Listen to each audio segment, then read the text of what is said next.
presento, yo soy Gabriel Weisman, soy jefe de servicio de clínica médica y jefe de la sección hipertensión arterial del Hospital Italiano de Buenos Aires. Y la idea es charlar en estos próximos 10-12 minutos acerca de las novedades que hay en los estudios cardiovasculares en pacientes diabéticos, sobre todo porque hasta hace algunos años las novedades que teníamos no eran buenas. Y a partir del año 2008, la FDA y la EMA en Europa establecen que es necesaria una evaluación de riesgo cardiovascular de fármacos para los pacientes diabéticos tipo 2, basado esto en el metaanálisis de Steven Nissen, que claramente había mostrado un exceso de riesgo del orden del 43% para infarto agudo de miocardio para rosiglitazona y un exceso de riesgo del orden del 64% para mortalidad por causas cardiovasculares también para el mismo fármaco. Por eso, a partir de este momento y en el momento de la publicación posterior al metaanálisis en el año 2008, es que la FDA dice que debido al potencial de riesgo cardiovascular con los fármacos para la diabetes tipo 2, en diciembre del año 2008, hace 10 años, la FDA emite una nueva guía para todos los fármacos para diabetes en desarrollo. Y a partir de ahí, cualquier fabricante de fármacos y agentes biológicos para diabetes deben brindar evidencia de que la terapia no va a aumentar el riesgo de enfermedad cardiovascular. Esto quiere decir que a partir del 2008 todos los estudios que tenemos tienen que demostrar que una droga tiene por lo menos criterios de no inferioridad en producir daño cardiovascular en los pacientes diabéticos, porque hasta ese momento lo que estábamos logrando era solamente prevenir la enfermedad microvascular y muchos de los fármacos, como vimos, podían inclusive aumentar la enfermedad macrovascular, fundamentalmente el infarto. Entonces se requieren diseños para recolección de datos más robustos y adecuados para los ensayos clínicos, tanto en fase 2 como en fase 3.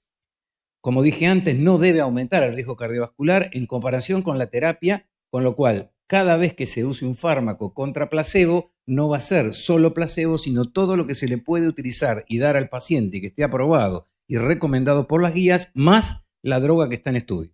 Por eso todos los estudios que vamos a ver de ahora en más van a ser estudios donde tanto los inhibidores de la DPP4 como los análogos de GLP-1, como los antagonistas de GLP-1, como los inhibidores del sodio transporte de glucosa, en todos los casos que se utilizó placebo, se utilizó la droga activa versus el placebo, y el placebo era darle todos los fármacos que fuera posible en función de su diabetes y de su enfermedad cardiovascular, por lo cual estos van a ser pacientes que están recibiendo bloqueo del sistema renina-angiotensina, que están recibiendo aspirina, que están recibiendo estatinas, que están recibiendo metformina si la podían tolerar, y a DON se le adiciona entonces las drogas que vamos a ver. Estos son todos los estudios cardiovasculares recientes que ya cumplen con el criterio de la FDA y de la EMA a partir del año 2013. Y en estos estudios están el Examine, el SAVOR y el TECOS, que son con inhibidores de la DPP4. Está el estudio EMPA-REG OUTCOME, que vamos a ver ahora, y el estudio CANVAS, este con empaglifosina y este con canaglifosina. Están los estudios de los análogos de GLP-1, están estudios con insulina y están todos los estudios que están ongoing. Este ya se ha terminado y se terminó antes, que es el estudio Credence en pacientes con canaglifosina y enfermedad renal, donde claramente se demostró una reducción en el outcome primario, y varios estudios que están ongoing, muchos con inhibidores de DPP4 como linagliptina, que van a ser presentados y publicados este año, y otros que terminan el año que viene y en el año 2021. Bien, este es el resumen de los recientes puntos finales cardiovasculares de los agentes antidiabéticos. Y ya hace tiempo que no hablamos más de hipoglucemiantes orales, sino de fármacos antidiabéticos, fundamentalmente, y esto es una de las fortalezas que tienen todos estos grupos de fármacos, en que estos fármacos no producen hipoglucemia. Y como no producen hipoglucemia y son seguros en la práctica clínica, son mucho más fáciles para manejar tanto para el clínico, el médico de atención primaria y el cardiólogo para hacer prevención cardiovascular. ¿Cuáles son estos fármacos? Los primeros que salieron fueron los inhibidores de la DPP4, el estudio Examine con un fármaco que no está en la Argentina, que es la alogliptina, el estudio SAVOR-TIMI-53 con saxagliptina, que evidenció un exceso de riesgo para internaciones por insuficiencia cardíaca y que fue significativo ese exceso de riesgo, tanto que es un warning de la FDA para el uso de esta droga. El Hexamine con alogliptina también lo mostró, pero tocaba la línea de identidad y no fue significativo. En cambio, el estudio TECOS con sitagliptina no mostró esto que había mostrado el resto de la familia y todos en conjunto mostraron no inferioridad con respecto a placebo. En cambio, los inhibidores de SGLT2, los dos que tenemos hasta el momento, empaglifosina y canaglifosina, como vamos a ver ahora, cumplieron con el MACE, con el punto final primario combinado de 3 puntos y mostraron reducción del punto final primario y vamos a ver que en ambos casos también reducción de la mortalidad cardiovascular y en el caso del EMPA-REG, reducción significativa de la hospitalización por insuficiencia cardíaca. Los análogos de GLP-1 hay que diferenciarlos, no son los mismos los antagonistas de GLP-1 que los verdaderos análogos de GLP-1. Los antagonistas de GLP-1 no mostraron beneficio, tampoco mostraron perjuicio, o sea, lo que mostraron fue no inferioridad. Y el estudio LEADER con liragliptina y el SUSTAIN 6 con semaglutide han mostrado claramente, liraglutide y semaglutide han mostrado claramente reducción del punto final primario, como vamos a ver ahora.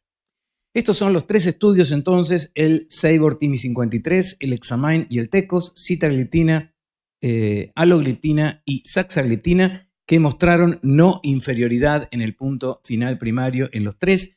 El beneficio que tienen los inhibidores de la DPP4, de la dipeptidilpeptidasa 4, es que no producen hipoglucemia y son neutros con respecto al peso. Una de las cosas que uno busca en el paciente diabético es que por lo menos los pacientes no aumenten de peso con los fármacos que estamos utilizando, cosa que sí sucede con las glitazonas, que eran excelentes insulinosensibilizadores, pero hacían que los pacientes aumentaran de peso. El gran beneficio de los DPP4 es que reducen 0.5, 0.7 porcentual de hemoglobina glicosilada sin aumento de peso y sin daño cardiovascular. Pero la mejoría la hemos visto recién a partir de hace 3 años, donde por primera vez se demuestra en un estudio como el estudio EMPA-REG en población cardiovascular de alto riesgo cardiovascular, y ahora la vamos a ver, estos no son pacientes de atención primaria, sino que eran todos pacientes que habían tenido en el 100% de los casos un evento cardiovascular previo y tenían un tiempo prolongado de evolución de la diabetes. En ese contexto, el uso de empaglifosina versus placebo, que significa que se le dieron cualquier fármaco aprobado por FDA o por EMA hasta ese momento que no fuera un inhibidor de SGLT2, mostró claramente y a partir ya de los 3 meses de tratamiento una separación clara de las curvas que nunca más volvieron a unirse y se ve que hay una reducción en el punto final primario, que es tiempo de hasta la muerte cardiovascular, infarto no fatal o accidente cerebrovascular no fatal del orden del 14% y sin tocar la línea de identidad. Y posteriormente, en una población que ahora vamos a ver de menor riesgo, porque solamente el 65% tenían eventos cardiovasculares previos, el CANVAS con canaglifosina, también con un outcome primario de tiempo hasta la muerte cardiovascular, infarto no fatal o accidente cerebrovascular no fatal, igual, también mostró exactamente una reducción del punto final primario del orden del 14%. Si uno analiza los análogos de los antagonistas, de GLP-1, como el lixisenatide y el exenatide, se ve que las curvas muestran criterio de no inferioridad y no fueron peores para el punto final primario, pero no hubo beneficio. En cambio, en el estudio LEADER con liraglutide y en el estudio SUSTAIN con semaglutide se ve claramente una reducción en el punto final primario en forma significativa, pero que a diferencia de los SGLT2 ya se ven en las curvas que parecieran tener otro mecanismo. ¿Por qué? Porque no es inmediato la reducción en el riesgo cardiovascular, sino que recién a partir del año y medio, parecido a las estatinas justamente, recién a partir del año y medio empiezan a separarse las curvas. Estos dos fármacos son fármacos que hasta el día de hoy se usan en forma inyectable. El semaglutide ya tiene fármacos que están ongoing para semaglutide por vía oral, o sea que vamos a tener en los próximos 2 a 3 años análogos de GLP-1 que reducen muy bien los niveles de hemoglobina glicosilada hasta por vía oral. Si uno analiza las diferencias entre cada uno de los estudios, se ve en el estudio LEADER con el liraglutide se redujo el MACE y se redujo la muerte cardiovascular. No hubo reducción de puntos finales secundarios en forma aislada como ACV no fatal y IAM no fatal. El MACE claramente del EMPA-REG Outcome se ve muy bien y miren lo que fue la reducción de la muerte cardiovascular, que estuvo en el orden del 38% de reducción de mortalidad cardiovascular, cosa que hace tiempo que no vemos con fármacos y menos aún con fármacos antidiabéticos. Esto en el programa Canvas no se vio tan significativo porque de vuelta, ahora vamos a analizar, era una población de menos riesgo que la población del EMPA-REG. Y en el SUSTAIN 6 sí se ve reducción del MACE primario, pero no se evidenció reducción de mortalidad cardiovascular. Entonces, si uno analiza un poco los estudios, tengo algún problema porque no pasa. Si me lo pasás, ahí va.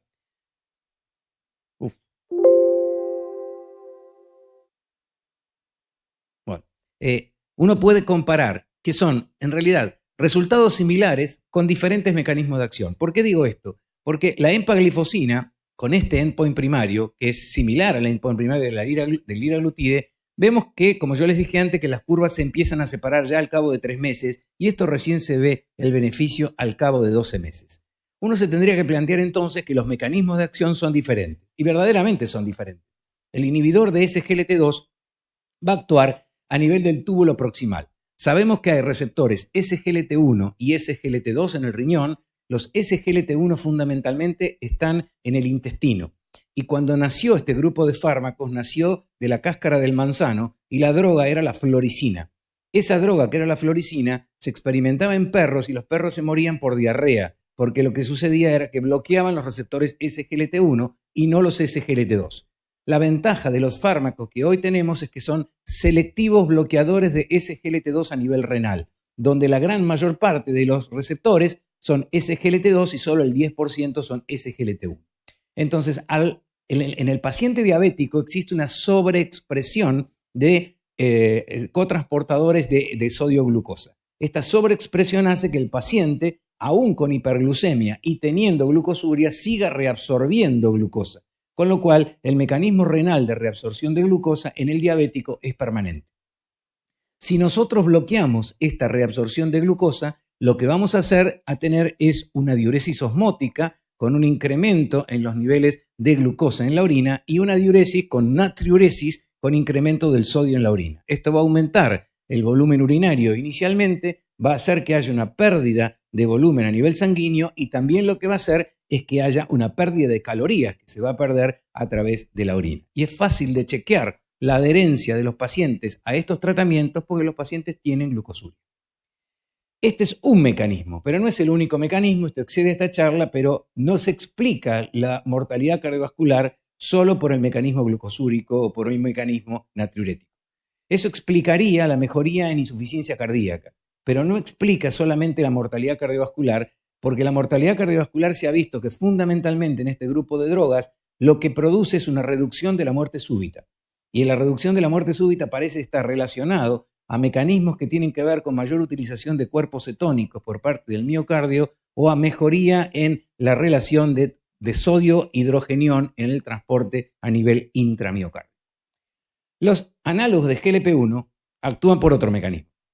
El mecanismo es un mecanismo directo de vasodilatación, de estabilidad plaquetaria, de aumento del flujo y verdaderamente se comportan como verdaderos antiinflamatorios y antiagregantes plaquetarios.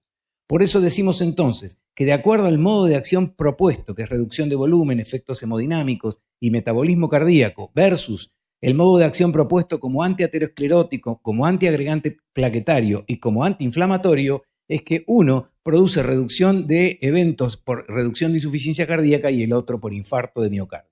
Y la inhibición de SGLT2, recientemente publicado en JACC, se ve también que esto sucede en pacientes diabéticos con y sin enfermedad cardiovascular previa. Del grupo del EMPA-REG que no tenían del CVD-REAL, que no tenían enfermedad cardiovascular previa, el CVD-REAL fue un estudio de vida real observacional donde la gran mayoría de los pacientes recibían canaglifosina y dapaglifosina y un pequeño grupo de pacientes recibían empaglifosina.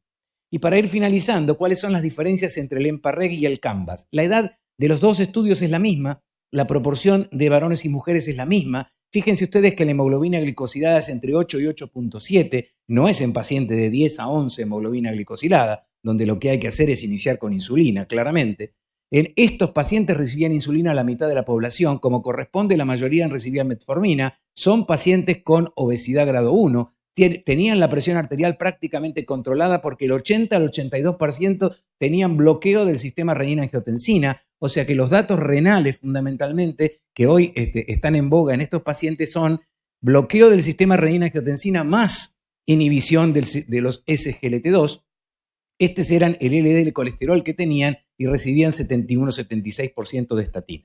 Pero lo que yo quiero compartir con ustedes es que el 100% de los pacientes del EMPA-REC tenían enfermedad cardiovascular previa y solo el 65%. Y esto se ve en el riesgo atribuible que tenía la población en el grupo placebo, donde claramente la mortalidad global y la mortalidad cardiovascular era más importante en el estudio EMPA-REC que en el estudio CANVAS cuando se analiza la rama placebo. Ahora, ¿cuáles fueron los mayores beneficios en el EMPA-REC? Fundamentalmente en los pacientes mayores de 65 años, en los que tenían una hemoglobina glicosilada menor de 8.5, en los que tenían un índice de masa corporal de 30 o un poquito menos de 30, en los que tenían un clearance de creatininas entre 60 y 90, fue menos eficaz para controlar la glucemia en los pacientes que tenían menos de 60 y en aquellos pacientes que tenían albuminuria franca. Y por otro lado, el estudio LEADER tuvo una población diferente. Fue más importante la reducción en verdaderos obesos, sobre todo en las dosis que hoy se están recomendadas por obesidad con liraglutide, que están en el orden de 3 miligramos. Acá se utilizaron con dosis máximas de 1.8.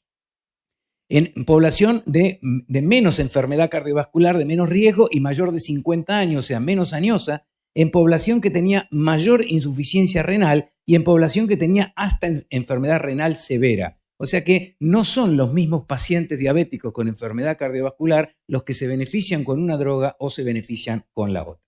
Y para finalizar, la hospitalización por insuficiencia cardíaca fue un outcome primario que no empeoró con liraglutide, pero no mejoró. Mejoró claramente con los inhibidores de SGLT2. Y las diferencias entre el LEADER y el SUSTAIN, la edad era la misma, la presión arterial era la misma. Ven ustedes que el 80 o más por ciento estaban medicados con IECA o con ARA2. Y fíjense ustedes que la población del LEADER claramente también era una población de más riesgo que la población del SUSTAIN 6. Muchas gracias.